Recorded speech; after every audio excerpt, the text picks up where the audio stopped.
Chers amis, ça me fait énormément plaisir de me retrouver à nouveau parmi vous, parmi la famille des rhumatologues. Et donc, la mission qui m'a été confiée par mon ami Abdallah est de vous faire un petit peu un briefing sur ce qui se passe comme actualité en matière d'arthroplastie. Parce que, comme vous le savez, c'est le stade ultime, bien sûr, de la prise en charge de l'arthrose. Et certains défis se sont bien sûr posés depuis un certain temps et qui a poussé bien sûr à développer ce domaine. Alors, il faut savoir que l'arthroplastie constitue l'un des plus grands progrès de la chirurgie orthopédique moderne. Depuis les prothèses rudimentaires du 19e siècle jusqu'au développement des prothèses sur mesure assistées par robotique, ces arthroplasties ont subi une évolution très dynamique au croisement tout d'abord de l'ingénierie biomécanique, de la chirurgie de précision et de la médecine personnalisée qui est proposée de plus en plus aux patients. Et cette évolution impose, avec bien sûr les demandes et les exigences fonctionnelles de la population vieillissante, impose maintenant aux praticiens de connaître ces innovations, que ce soit en matière de technologie, mais aussi d'évolution des concepts. Et quand on parle bien sûr des praticiens, ce n'est pas uniquement l'orthopédiste, mais tout ceux qui interviennent bien sûr autour, en amont ou en aval, notamment le rhumatologue, bien sûr les kinésithérapeutes, les anesthésistes, mais aussi les radiologues qui ont participé à cette évolution, nous allons le voir. Donc il faut un petit rappel tout simplement de l'histoire de l'arthroplastie. Ça ne date pas d'aujourd'hui, comme on a dit, au niveau déjà du siècle dernier. Donc concernant par exemple le genou, la première prothèse fémorale a été proposée par Campbell en 1938. Ensuite est venue les premières tentatives des implants c'est-à-dire bicomposants, quelques tentatives pour les implants rotuliens qui sont tenus avec des vis qui répondaient à une arthrose qu'on voit très souvent, parfois de manière isolée, qui est l'arthrose fémoro-patellaire, mais les premières vraies prothèses totales ont été proposées en 1970, que ce soit la prothèse Guépard ou celle de Svensson, qui est la première prothèse de resurfaçage, mais qui était une prothèse contrainte, c'est-à-dire qui nécessitait un pivot central intact qui permettra bien sûr l'équilibre de cette prothèse. Alors, il faut dire, depuis les concepts absurdes et inimaginables à notre époque, qui proposaient carrément des amputations devant les lésions dégénératives, en passant par l'arthrodèse qui est restée la seule solution chirurgicale au XIXe siècle et qui aboutissait à des échecs thérapeutiques avec une ankylose importante. Il y a eu, comme on a vu, un certain nombre d'évolutions avec des propositions, des tentatives, bien sûr, de prothèses. L'historique en matière de hanche, comme vous voyez, donc Smith-Peterson en 1938 également avait proposé une calotte pour la tête fémorale. Judet ensuite avec une prothèse qui nécessitait quand même dans certaines arthroses que le col soit intact parce que ça permettait bien sûr de changer la tête tout en ayant un axe bien sûr cervical. La prothèse de Moore qui a sauvé beaucoup de vies et qui a permis qui était la première prothèse à appui métaphyso-épiphysaire et qui a permis d'avoir au prix et aux dépens d'une biomécanique un peu médiocre, de permettre aux personnes âgées de se mettre rapidement debout devant les fractures du col fémoral. Et puis ensuite, en 1962, sont venues les vraies premières prothèses totales de la hanche avec Charley qui avait proposé sa prothèse anatomique, comme on voit sur la tige.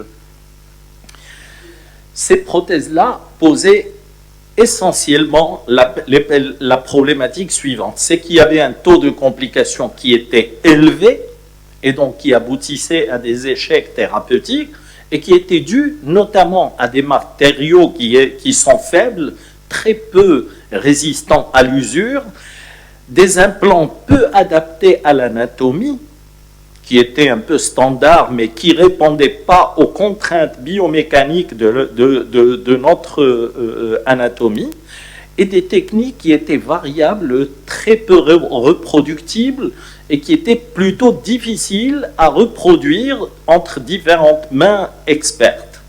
Et puis, surtout, puisque cette longévité et ces échecs étaient élevés, il n'y avait pas de solution de reprise. Donc là, il faut savoir que cela a conduit à faire réfléchir les intervenants autour des défis qui pourraient bien sûr s'opposer à ces limites de l'arthroplastie, notamment en matière de longévité de la prothèse, aussi en matière de planification préopératoire, parce que ce qui se passait, c'était surtout que les chirurgiens découvraient en péropératoire les choses et donc ils répondaient à ce qu'ils trouvaient avec ce qu'ils avaient entre les mains. Donc on a commencé à penser programmation préopératoire.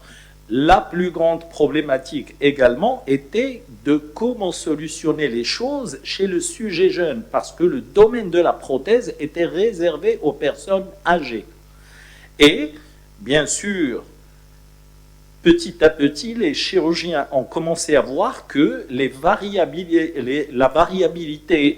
anatomique, mais aussi certains défauts structuraux, poser des problèmes et donc on n'arrivait pas bien sûr à trouver de solution. La variabilité de la technique, comme on a dit, parce que c'était pas reproductible, et surtout avec la longévité des patients, s'est posée la problématique des exigences accrues des personnes âgées en matière de fonction.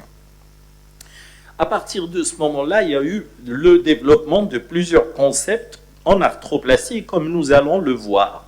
Donc en matière de longévité, il faut savoir que pour s'opposer à cette problématique, il y a eu le développement énorme apporté par l'ingénierie biomédicale qui, en collaboration avec les chirurgiens et surtout l'établissement à partir d'études biomécaniques cadavériques, comme vous le voyez, ces études sont montées de manière exponentielle depuis les années 2000. Donc il y a eu une multitude d'études qui a abouti d'un côté à l'amélioration du dessin de l'implant pour qu'il réponde au mieux à l'anatomie, aussi de travailler et de découvrir des constituants plus rigides, donc plus résistants à l'usure, et aussi biocompatibles, beaucoup plus biocompatibles. Et là, le chrome cobalt, le titane, le polyéthylène de haute densité ont fait apparition en matière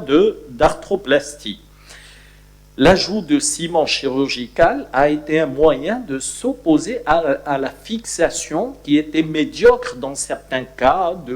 Vous en connaissez dans votre domaine, les patients qui ont des besoins d'arthroplastie avec un os ostéoporotique. La fixation ne pouvait être possible qu'avec un ciment chirurgical qui donnait beaucoup plus de résistance à l'os. Et bien sûr, on a travaillé sur le couple de frottement, puisque les prothèses totales, c'est deux articulations, et donc ce n'est plus du cartilage, c'est deux constituants qui vont se frotter, et puis qui s'usaient plus ou moins rapidement selon les constituants. Donc là, on a travaillé par rapport à ce couple de frottement, comme vous le voyez à ce niveau-là, pardon, voilà. Donc là, il y a eu l'expérimentation de plusieurs couples de frottement, notamment le métal polyéthylène, la céramique polyéthylène, céramique et métal. Bien sûr, les études ont montré, je vous donne directement les conclusions, que le meilleur couple de frottement, c'est céramique. Ça reste très coûteux et surtout avec une grande problématique, c'est que la céramique, quand elle se casse à l'intérieur et elle est un peu fragile, quand il y a des accidents et des cassures, c'est la catastrophe à l'intérieur de l'organisme. Donc, grosso modo, il faut retenir que le meilleur couple de frottement adapté maintenant, c'est le métal avec le polyéthylène dense qui, en matière de longévité, n'a rien à envier à la céramique, mais aussi en matière de résistance et d'accident qui offre le meilleur rapport. Là aussi, comme je vous ai dit, ils ont travaillé sur les designs avant, les prothèses ne respectaient pas cette biomécanique. Maintenant, on a par exemple, je vous cite en matière du genou, les prothèses hyperflex, qui pour la population orientale, qui par exemple pour la prière ou chez les Indiens qui ont certaines habitudes, offrent une meilleure flexion, bien sûr, du genou. Il y a aussi la variabilité anatomique homme-femme où on a maintenant sur la même prothèse des modèles qu'on appelle slim ou narrow pour les femmes parce que en matière de diamètre plutôt latéral, ce diamètre-là, il est beaucoup plus réduit chez la femme et c'est normal et c'est pour ça qu'on adapte ces prothèses comme vous le voyez. Autre chose, le développement, comme vous voyez ici, de prothèses double mobilité. La double mobilité en matière de hanche a permis de réduire les frictions et de réduire, parce que c'est deux plans de mobilité, et donc l'usure est beaucoup moindre et la longévité s'est accrue avec l'apparition de ces prothèses. Et comme on a dit, le ciment chirurgical a énormément apporté au niveau de la fixation. En parallèle de tout cela, ce qui a un peu été l'apport primordial, c'est de travailler sur les solutions de rattrapage ou de reprise. Parce qu'avant, une fois où la prothèse arrivait à sa fin de vie, il n'y avait pas de solution. Maintenant, le chirurgien n'a plus peur d'opérer de plus en plus de personnes jeunes parce qu'on ne va pas laisser quelqu'un qui, à 25 ans, il a une coxite bilatérale à cause d'une spondylarthrite ankylosante, par exemple, souffrir toute sa vie en lui disant il faut attendre que vous ayez 60 ans. Non, la qualité de vie est importante et donc même si on pose une prothèse à 25 ans, on sait que après une longévité, heureusement maintenant beaucoup plus augmentée avec ces derniers implants, d'arriver à lui proposer une solution de reprise qui va encore lui donner un confort de vie pendant plusieurs années. En matière maintenant de planification opératoire, très rapidement avec ce développement, donc les industries qui commercialisent les modèles de prothèses proposaient des calques qui permettent aux chirurgiens de travailler sur des radios à condition qu'elles soient faites dans des conditions réelles, sans grossissement, pour permettre d'anticiper les choses et d'avoir la bonne taille du cotyle, la bonne taille de la tige et gagner du temps, premièrement en péropératoire, mais aussi d'éviter un peu la problématique, parce que vous savez, le chirurgien, quand il rentre, il a un jeu et on peut très souvent avoir un manque au niveau de certaines tailles. Et donc là, le chirurgien ne serait pas fou s'il a vu qu'il avait sur le calque une taille qui va être absente dans son jeu, de rentrer immédiatement. Au contraire, il va reporter l'intervention. Donc ça, c'est l'un des exemples. Mais, donc, ça permettait un certain, bien sûr, une certaine anticipation. c'est peu coûteux et accessible, mais par contre, c'est des projections en 2D qui avaient leurs limites. Pourquoi? Parce que ça ne prenait pas en compte certaines variations anatomiques, comme des exagérations de l'antéversion du cotyle ou autres. Et donc, là, c'était une étape à franchir, mais il y a eu l'apparition de la programmation préopératoire avec des techniques où le radiologue justement a fortement contribué, donc avec l'apport des scanners, avec une reconstruction 3D qui permettait bien sûr d'anticiper ces variations anatomiques, mais ils ont l'avantage d'être aussi intégrés dans les nouvelles technologies que nous allons voir, que ce soit la robotique, que ce soit la réalité augmentée ou autre.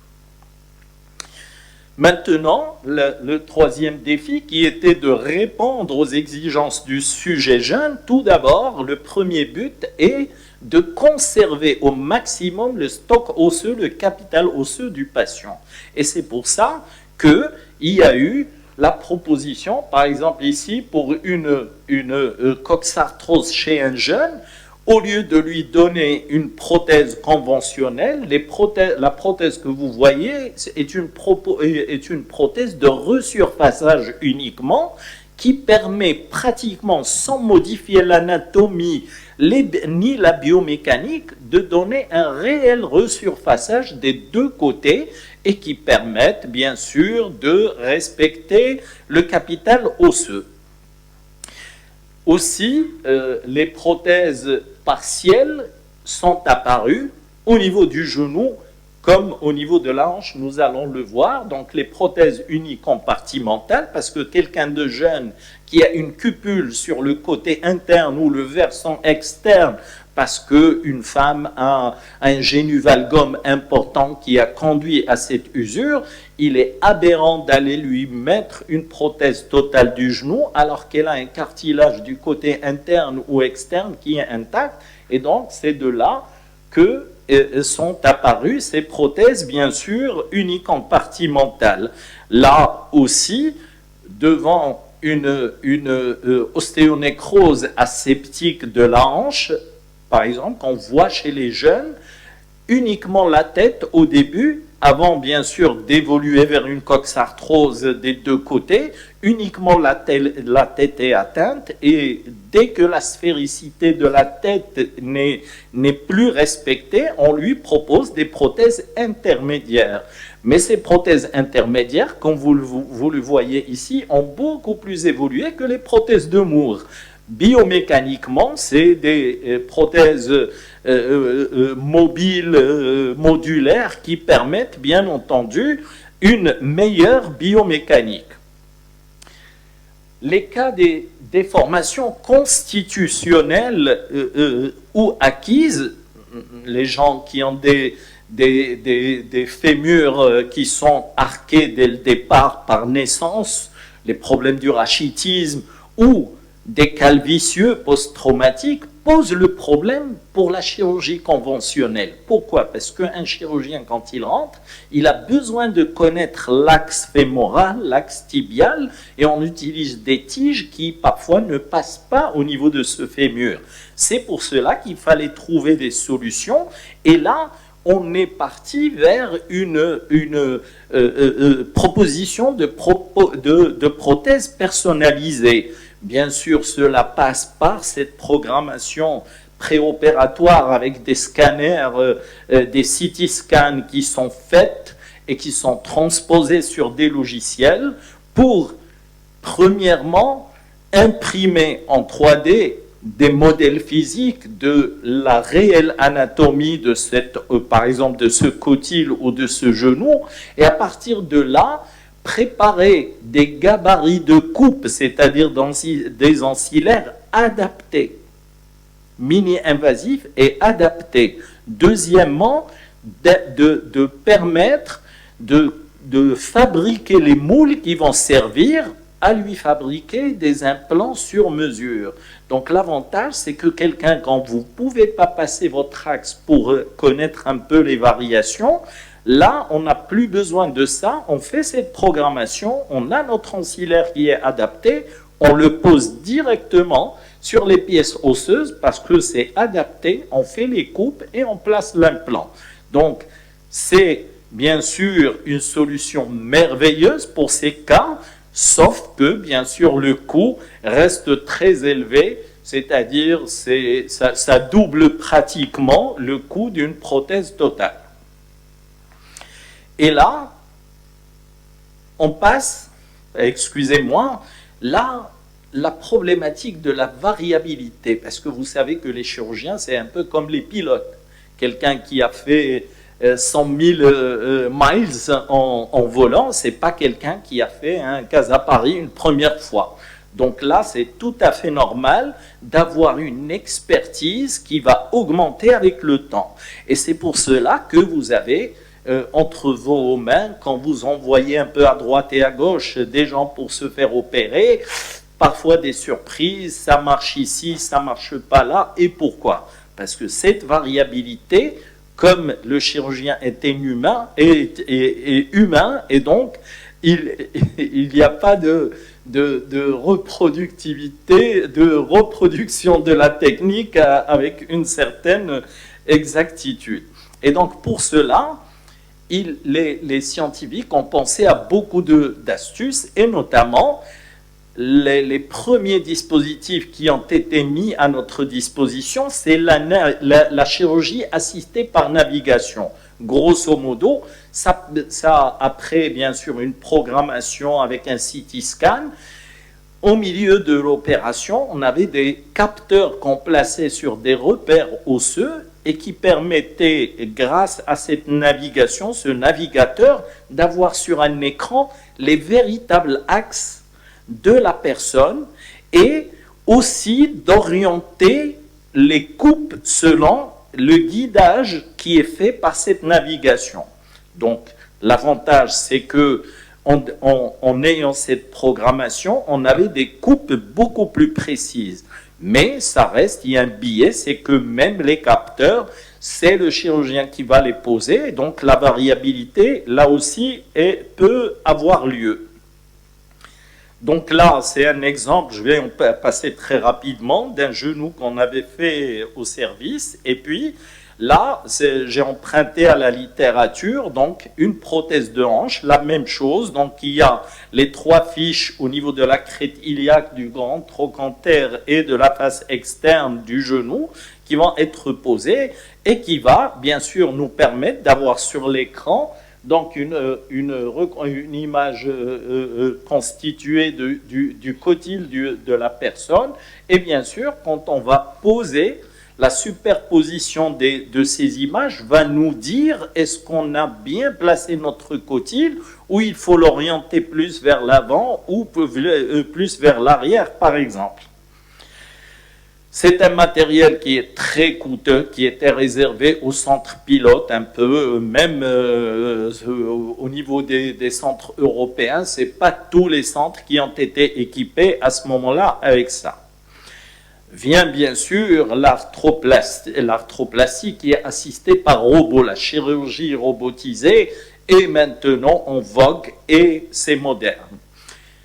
Je vais déjà vous donner un peu l'avant-goût de la chose, c'est que au niveau de la chirurgie viscérale, au niveau de la chirurgie urologique, ça apportait énormément de choses parce que ça permet l'accès à des endroits où la main du chirurgien n'arrive pas à atteindre. Donc c'est très important. C'est un peu différent en matière de chirurgie orthopédique. Donc là, le robot, bien sûr, va être intégré avec tout ce qu'on a fait pour le préopératoire et la planification. Et il peut être semi-actif, c'est-à-dire que c'est le chirurgien qui va contrôler l'instrument pour faire les coupes, mais le robot va l'orienter pour les axes. C'est un peu une modernisation des techniques de navigation. Par contre, il peut être également actif où la scie, par exemple, oscillante est placée sur l'un des bras du robot qui va effectuer les coupes. Par la voie d'abord, pas tout ce qui est à côté, mais les coupes osseuses, et donc ça donne des coupes beaucoup plus précises. Donc là, c'est le plus grand avantage de la robotique, mais le coût est excessivement, je vous dis, le robot il coûte aux alentours de 20 millions de dirhams, donc c'est quelque chose de vraiment, et le coût, bien sûr, pour le rentabiliser, la chirurgie, elle est proposée à 80 000, 90 000 dirhams par personne, ce qui est énorme. Alors, donc là, les avantages, c'est l'ultra-précision, bien sûr.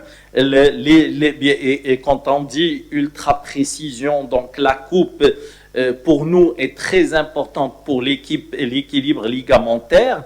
Et bien sûr, là aussi, ça peut être vraiment d'une grande utilité quand on a des défauts constitutionnels ou acquis qui rendent un peu la chirurgie conventionnelle difficile.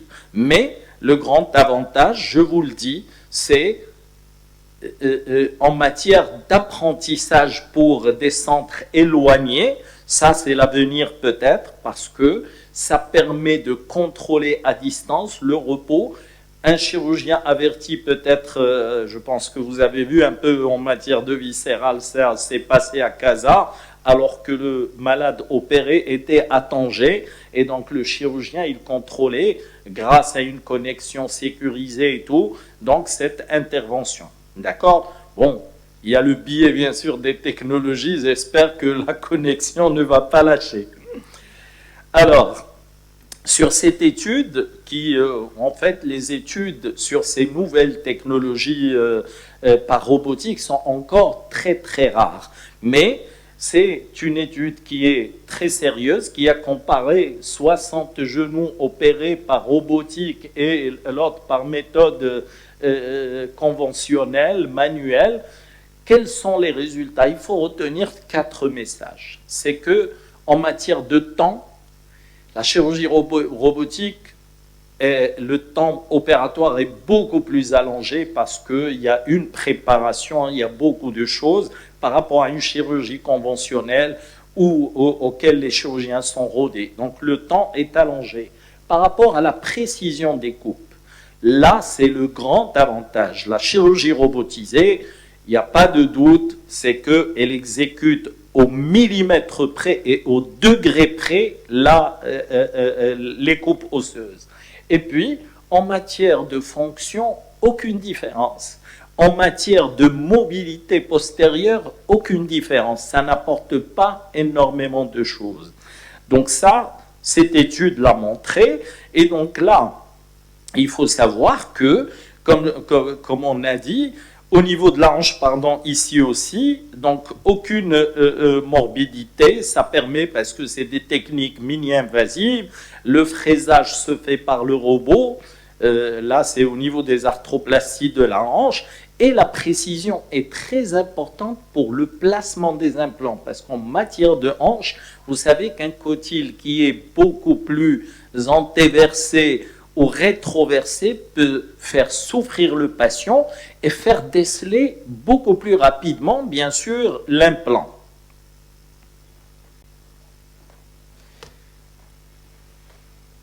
Voilà, donc, comme on a dit, le placement des implants est très important en matière de prothèse de hanche, et donc le robot apporte énormément de choses, mais comme on a dit, il y a le coût et il y a le temps qui est allongé. Au niveau de la fonction, ça ne donne pas une supériorité extraordinaire.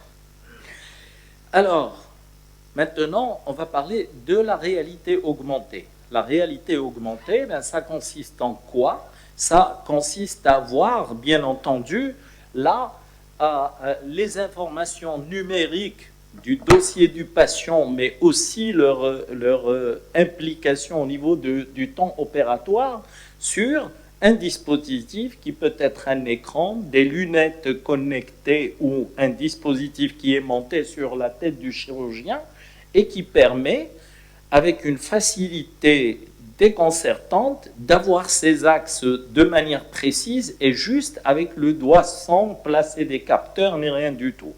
Il faut le voir, c'est vraiment comme un jeu virtuelle, mais ça apportait énormément de choses. Au niveau de la précision également, d'accord, parce que ça donne de la même manière, ça oriente en temps réel, ça oriente bien sûr les coupes par le chirurgien pour qu'il concorde avec ce qui est programmé dans le logiciel qui est bien sûr intégré. Donc, l'avantage, c'est une meilleure précision, une visualisation directe des axes et des angles. Il est utile pour l'apprentissage parce que ce que voit le chirurgien le voit par exemple aussi les stagiaires qui sont avec lui ou les chirurgiens qui l'assistent. Et bien entendu, c'est un dispositif qui est beaucoup moins coûteux que la chirurgie robotique. Là, qu'est-ce qu'on a comme étude à ce niveau-là? C'est que on a comparé un peu, bien sûr, 14 articles. C'est une méta-analyse qui a pris un peu tous les articles qui parlent de ces techniques innovantes. Et puis, elle conclut à quoi? Il faut savoir que le temps par rapport au temps opératoire. Au temps opératoire, le meilleur, c'est la réalité augmentée. Ça réduit beaucoup plus. La courbe d'apprentissage est certes importante, mais beaucoup moins importante que pour le robot. Le robot, c'est une technologie qui demande une dextérité, un apprentissage avec une courbe d'apprentissage qui est beaucoup plus importante. En matière de coût, elle est beaucoup moins coûteuse que le robot, mais aussi que la navigation traditionnelle. En matière de précision, elle est, si vous voulez, très très proche de la chirurgie robotisée. Le robot reste bien sûr le gold standard en matière de précision, mais la réalité augmentée donne des précisions pratiquement similaires. Au niveau de la fonction, elles ont toutes, parce qu'elles utilisent des techniques mini-invasives, une reprise très rapide de la fonction sans post-opératoire qui est important. Et bien sûr, comme on a dit, en matière de fonction, il n'y a pas de grande différence. Il faut savoir que ce qui se passe maintenant au niveau mondial, c'est que la navigation traditionnelle est en train de disparaître, sauf dans les centres qui étaient équipés. La robotique, elle prend un peu plus de place parce que c'est une chirurgie qui est à la mode et qui est encore à l'aube des découvertes de ce qu'on peut faire avec ces robots de chirurgie.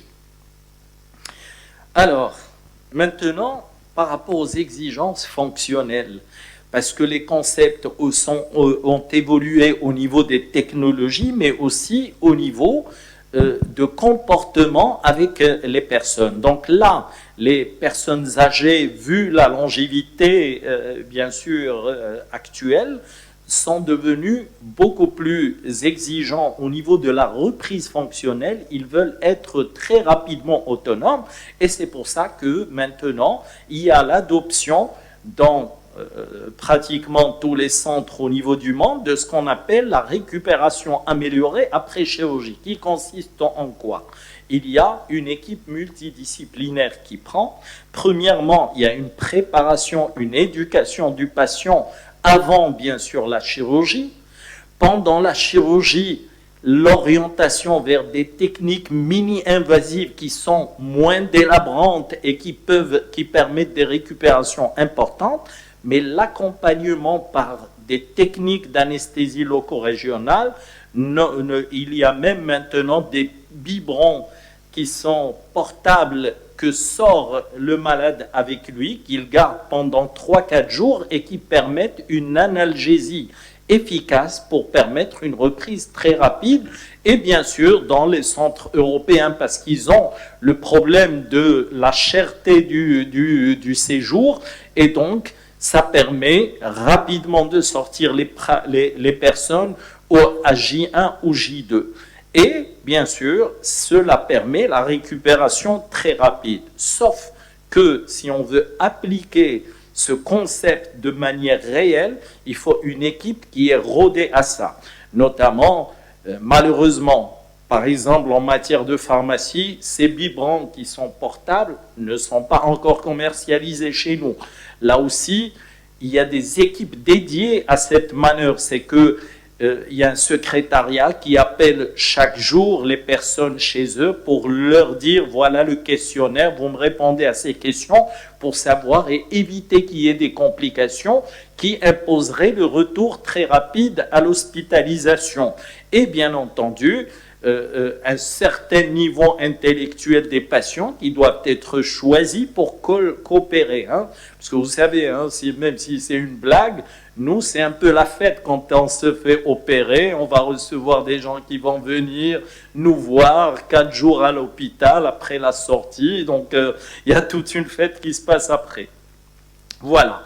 Donc là, c'est juste une personne. Au J, c'est le même jour de son intervention. D'accord? Voilà.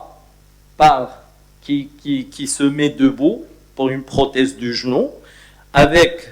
Vous voyez une cicatrice qui est beaucoup moins importante après qu'on a pris. Et cette cicatrice, c'est tout simplement parce qu'on a utilisé une voie mini-invasive. Voilà.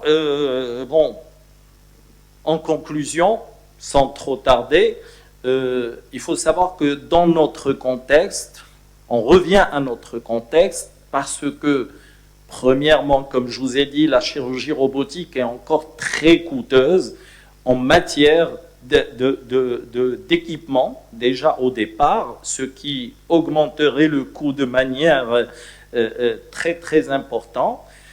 Là, on se base sur, bien sûr, la dextérité et l'expertise du chirurgien. Là, à côté, je vous montre par exemple avec... chez un patient qui a une coxite bilatérale, spondylarthrite ankylosante, vous pouvez voir sur les radios, même avec une chirurgie manuelle, on est pratiquement, vous voyez, on fait attention à la longueur des membres, c'est très important quand on opère de côté, et il faut s'atteler à avoir des membres isolants, et bien entendu, de respecter, bien sûr, malgré ça, on fait des scanners pour voir un peu est-ce qu'il y a des déformations rachidiennes, est-ce que la personne a des antéversions qui sont excessives. Tout ça est pris en compte. De la même manière, au niveau du genou, les coupes vont être, regardez l'implant, l'axe du patient est respecté, et puis le centrage de la prothèse, il est aussi respecté, et bien sûr, c'est des coûts qui sont très très raisonnables par rapport à ce qui se passe avec voilà, vous connaissez un peu les prothèses. Le coût, le coût il est aux alentours de 45 000 dirhams quand la personne n'est pas payante. La personne qui a une KNOPS ou une CNSS paie de sa poche pratiquement 10 000 dirhams, même pas. D'accord? Parce que la prothèse avec un code Révitant, par exemple pour le genou, qui est un code AH58, la prothèse Révitant, parce qu'avant il y avait une absurdité, il ne remboursait pratiquement rien, mais avec l'implant, avec le code Révitant, il rembourse 22 400 dirhams. La meilleure des prothèses coûte ce prix-là. Donc il n'y a pas de souci, l'implant est remboursable. Il rembourse la KNOPS 90% et la CNSS 70%. Ça veut dire que sur 16 000 dirhams, il rembourse 11 200 par rapport au CNSS et beaucoup plus au niveau de la KNOPS. Voilà. Donc... je vous ai donné un peu un aperçu de ce qui se passe encore. Vous avez dû entendre un peu certains médecins qui font un peu du tapage. Moi, personnellement, au niveau de... Quand je pratiquais au niveau de Cheikh Khalifa, j'ai opéré beaucoup de patients avec une programmation et des instruments, c'est-à-dire personnalisés. C'est là la prothèse sur mesure. Qu'est-ce que ça apporte? Ça apporte 5 cm de moins au niveau de la plaie, aucune différence entre la fonction, c'est-à-dire la reprise, et de la même manière, on le met debout la même journée, on le fait monter et descendre les escaliers le 3e jour. Donc sur le plan fonctionnel, ça n'ajoute rien du tout. Par contre, il y a un CT scan à réaliser, donc un coût supplémentaire pour avoir bien sûr cette fabrication, un temps important d'attente pour que nous recevions le petit ancillaire et les implants bien sûr sur mesure, et avec, allez, disons 30 à 35 000 dirhams de plus en matière de frais. Donc moi je trouve que pour le moment, entre des mains expertes, c'est encore un peu excessif de choisir pour gagner 5 cm au niveau de la peau. Pour la chirurgie de robotique, on n'a aucune expérience. La structure où je travaille en un robot, mais qui est au niveau de la viscérale. La semaine prochaine, il y a l'association de chirurgie européenne robotisée qui va tenir son congrès à Casablanca. Nous allons y assister pour voir un peu les nouveautés, mais grosso modo, c'est ce que je vous ai dit, ça apporte beaucoup plus de précision, mais rien d'autre.